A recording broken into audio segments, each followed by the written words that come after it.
बाड्र शहर जे शेख महले जो रवासी पोरियत अब्दुल फताह सूमरो जो पुट 18 साला अब्दुल गफ़ार सूमरो हॾनि जी बीमारी में मुब्तला थी वियो आहे। खेसि हॾनि जी बीमारी कुझु साल अॻु थी हुई, जंहिं करे संदसि जिस्म जी वाध वारो अमल रुकिजी वियो आहे।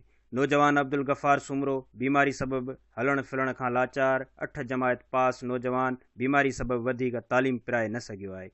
नौजवान खे घर खां ॿाहिरि हथनि ते खणी अचणो पवे थो।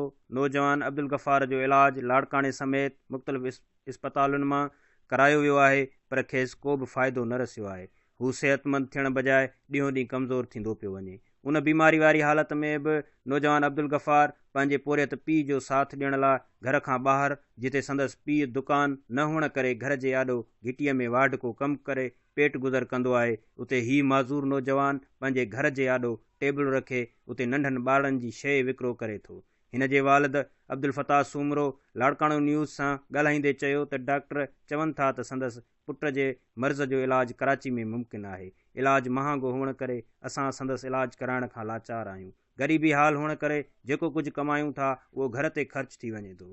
हिन वधीक सरकार ऐं सरहदी वारनि खे अपील कई आहे त संदसि नौजवान पुटु जेको बीमारी सबबि माज़ूरी वारी ज़िंदगी बसर करे रहियो आहे, उन जे इलाज में सहकार करे संदसि पुट जी माज़ूरी ख़तमु कई वञे। वहीद गाहो, लाड़काणो न्यूज़, बाड्र।